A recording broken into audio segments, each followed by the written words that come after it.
All right, today we are diving into a really radical theory from Michael Curzi that pretty much asks us to rethink, well, everything.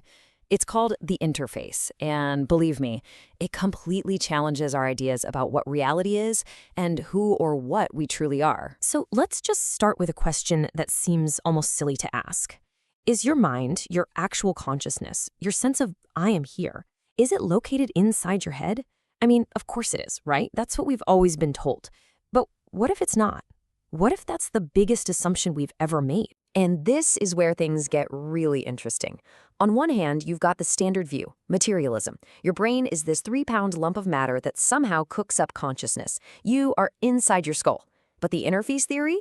It flips that completely on its head. It says your mind actually exists out there in a universal mind field, and your brain isn't the creator. It's more like a super advanced antenna, a receiver. Yeah, so this isn't just some small tweak to what we know. This is a full-on frontal attack on the established model of reality. So here's the core idea in a nutshell.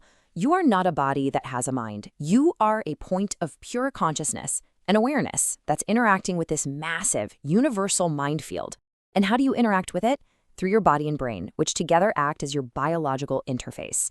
So think of your body less like a container and more like your personal vehicle for experiencing this world.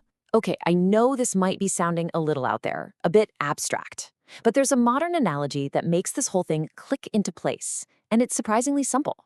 Thinking about our entire life as a kind of virtual reality experience. This analogy is absolutely key. So think about it like this. In this model, your true consciousness, the real you, is the player sitting outside the game. Your physical body, that's your avatar, the character you control to walk around in the game world. Your brain isn't creating the world. It's the rendering engine, like a powerful graphics card, processing all the data to create what you see, hear, and feel. And where does all that data come from? The game world itself, the universal cloud server, which is the mind field. So when you look at it this way, your life stops being just a random string of events. It becomes a life session. It's an interactive experience where you, the player, are actively learning the rules, the physics, and the environment of this game we call physical reality. Now, once you really get your head around that VR idea, it starts to have some pretty profound implications, especially for our sense of self. That little voice in our head we call the I, or the ego, and even for how we experience time itself. And this quote from Curzi just nails it. You are not your software. You are the user of it. Think about that. All your personality traits, your memories, your personal story, that's not the real you. That's just the software your system is currently running. You are the one holding the controller. The theory takes this even further. It frames your ego, your personality, as your game's save file. It's got your character stats, your progress, your whole backstory. But here's the game changer. Because it's just software, it means you can observe it from the outside. You can find the bugs, those limiting beliefs and self-sabotaging patterns. And just like a programmer, you can actually debug and rewrite the code. This is huge. Personal growth becomes about being the conscious user of your own program. So what about time? How does that fit in? Well, according to this theory, out there in the mind field, that cloud server, all possibilities, all data for past, present, and future exist all at once in a single eternal now. Our brain, the rendering engine, can't handle all that at once. So what does it do? It takes that infinite data and renders it piece by piece, sequentially, frame by frame.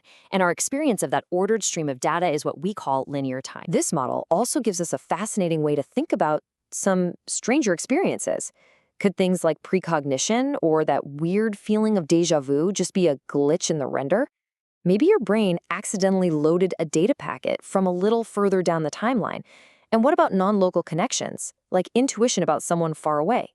That could just be you, the player, directly accessing another point in the field, where physical distance is totally irrelevant. Okay, so this is a fascinating theory, right? But what do you do with it?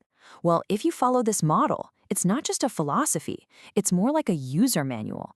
It suggests we can actually learn to hack our own interface to consciously change our reality. So let's talk about health. If your body is the hardware, then maybe an illness can be seen as the physical result of software bugs, things like deep-seated limiting beliefs or unprocessed emotional data. And the placebo effect? It stops being a mystery. It's the user, that's you, reprogramming the software with a powerful belief, which then gives a direct command to the hardware, your body, to heal itself. This also completely reframes how we think about learning. It's not about stuffing facts into your brain's memory banks. It's about training your interface to get better and faster at accessing the right data from the minefield. And those incredible eureka moments, that's just your interface finally completing the download of a solution you've been working on. It's not from nowhere, it's from the field. And what about our relationships? Well, the theory suggests that we're all just interfaces interacting in a shared space. Your internal state, your thoughts, your emotions, your vibe is basically a broadcast. You're like a radio tower, constantly sending out a signal that other people's interfaces pick up on. The incredible implication here is that by consciously managing your own broadcast, you can actually help shape the interactions you have. Now, what's really cool is that this idea doesn't just pop up out of nowhere. It actually weaves together beautifully with several other really cutting-edge ideas in both science and philosophy. Take Rupert Sheldrake's theory of morphic resonance, for instance. Sheldrake's work basically describes what this field might be, a kind of collective memory for the universe, where patterns and habits get stronger the more they're repeated. The interface theory then comes along and provides a potential explanation for how we as individuals tap into and download information from that very field.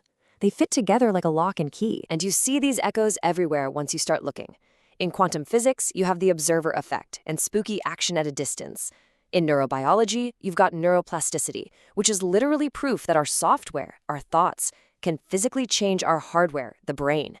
And of course, in psychology, you have Carl Jung's idea of the collective unconscious, which sounds an awful lot like an early version of a universal mind field. So, to bring it all home, if we boil this entire thing down to one single crucial takeaway, it's this: a complete reversal of who you think you are. You're not a machine made of meat that somehow magically produces a ghost of consciousness. You are the consciousness. You are the user operating a stunningly advanced biological interface to experience this game we call reality. Which leaves us with one final, and maybe the most important question of all, a question for you. If your life really is an interactive session, and you are the player at the controls, what game are you going to choose to play now?